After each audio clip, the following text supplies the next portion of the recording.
All right. Hello, Maria, or anybody else, I guess, who will be viewing this presentation. This is for my Prescott College class titled Reading in the Content Area.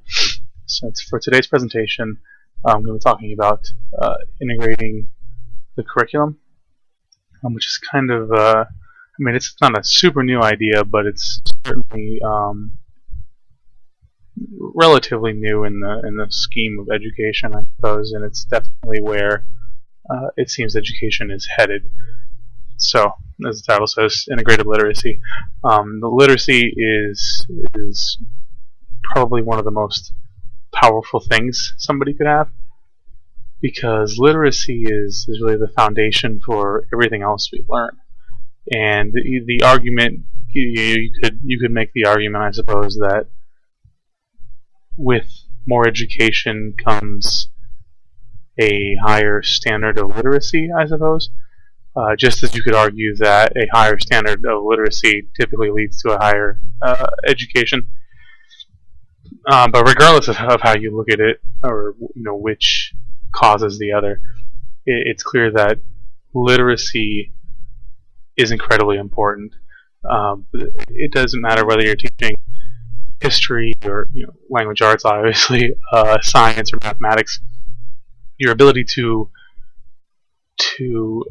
access information and not only access the information but transfer the information is incredibly powerful, and everything in our life sort of revolves around our ability to communicate and communicate in different modes. Oh, there we go. So yes, literacy. It like I said, it permeates all the other disciplines: math, science, technology. Obviously, reading and writing. But literacy really is the basis for everything we do. Without literacy, we have no way of obtaining information or sharing information. Everything is locked to us. So in terms of education and learning, any learning that we would do in any specific discipline requires some level of literacy.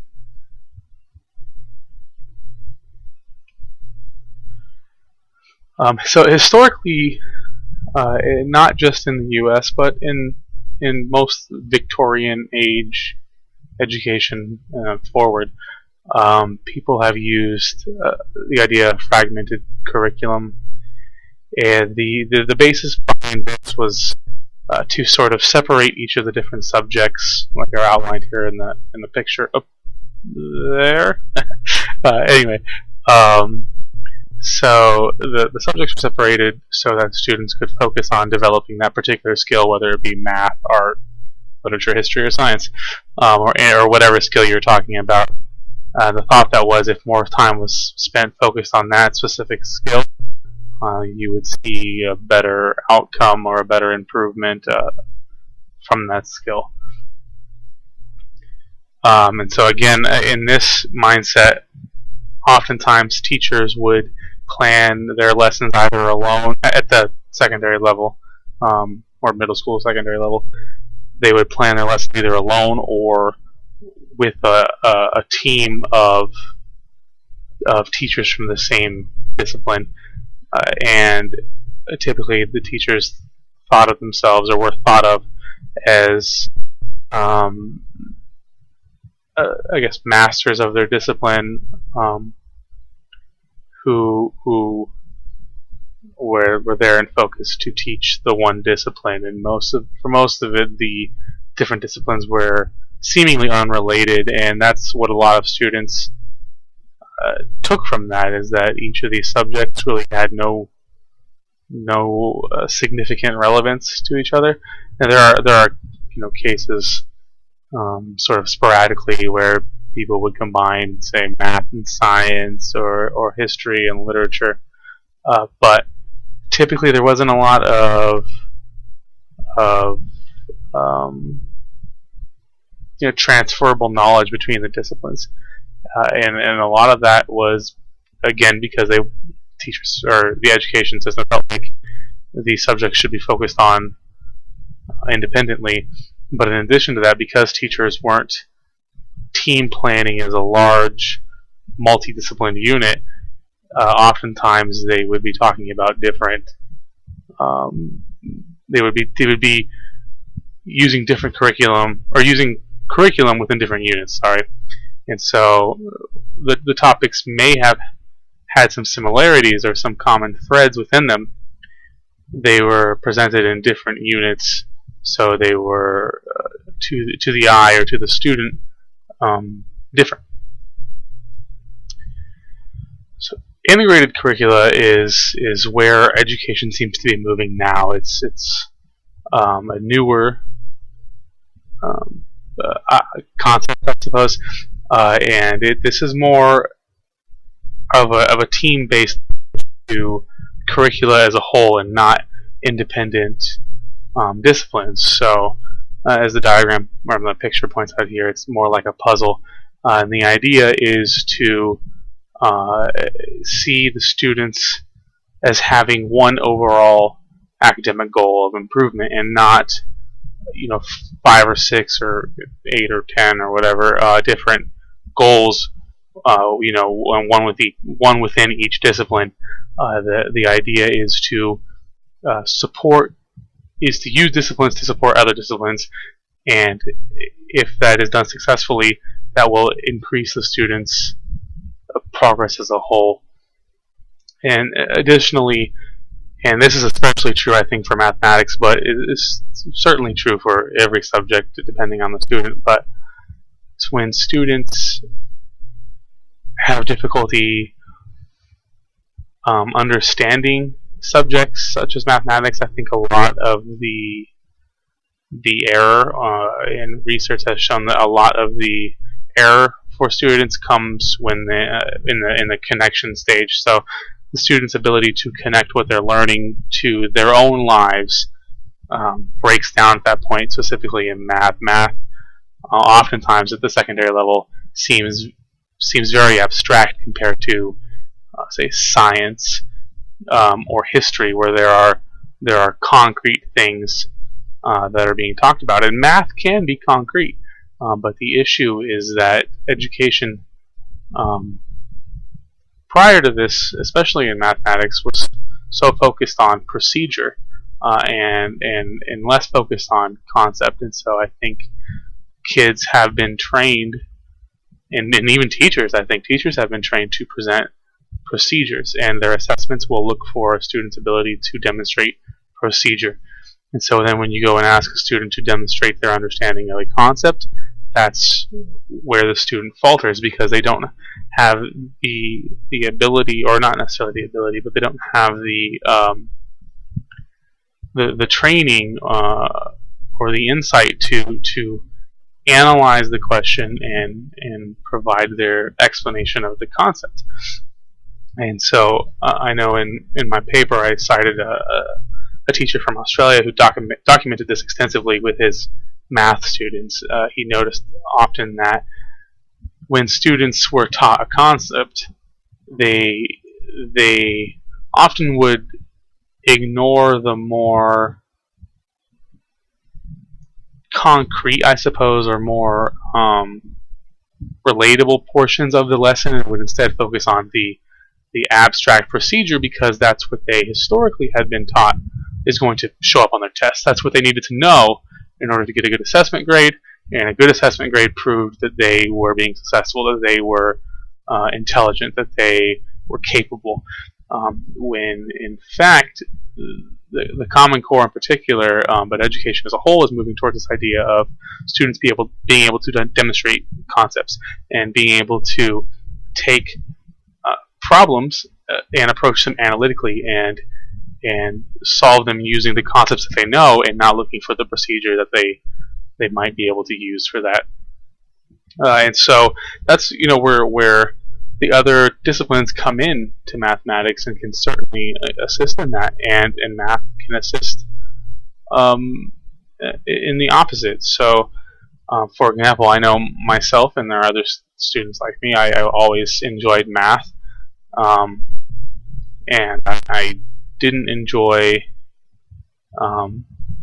reading as much, and history to some degree. I think I found certain topics of history interesting and others less. But I think in an integrated classroom, I think math could have supported my development of the other disciplines, in using a discipline I enjoyed, like math, as a focal point to enhance my other disciplines. And I think that is the idea that integrated curricula is getting at, is that if we connect these different classes, or these historically separated disciplines, students will have an easier time identifying those connections within the curriculum, but also identifying connections of their own lives to the curriculum. And I think once those foundations are set, I think progress becomes smoother, or becomes more attainable. So, like a lot of what I've just mentioned, education is constantly evolving, and the evolution that seems to be taking place at this point is the evolution from a fragmented curriculum to an integrated curriculum.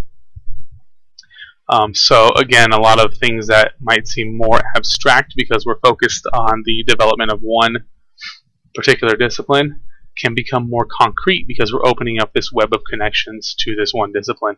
We're not just presenting this one discipline from this one perspective, we're presenting it from the perspective of all these other disciplines and showing this grand picture of how it all is related. And this all really seems to depend on shared planning. And I know I spoke in depth with my mentor this semester, Maria, about planning with other teachers and how she and others incorporated that into their classroom. Like I mentioned previously, historically, people either planned themselves or within their discipline. They're different teachers of the same discipline. But now a lot of schools, districts, or states in education as a whole are shifting to this shared planning where teachers have the opportunity to plan with teachers of different disciplines so that they can work together to provide students with an integrated curriculum. And that way they all know they're working towards the same goal of ensuring that these students are 21st century ready and are literate, capable, analytical students. And that ends with everybody having this one connected goal in mind, versus previously having unrelated goals where each teacher might have a goal in their specific discipline. Now you've got one whole educational or literary goal for these students, and that, I think, is a great place to be. I think having everybody on the same page is most beneficial to the student, I think. So these are some resources that I found most helpful in regards to how this might be implemented, specifically in Arizona. The Common Core standards, for the most part, are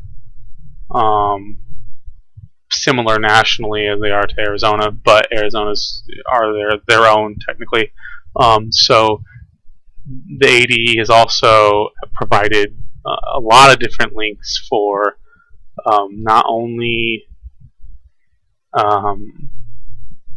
integrating the math standards, but I also found the one for the English language arts, history and science one really awesome too. And then there was also another link that I didn't include in here, but I believe it was called Appendix A. It was also through the ADE website, but it talked about reviewing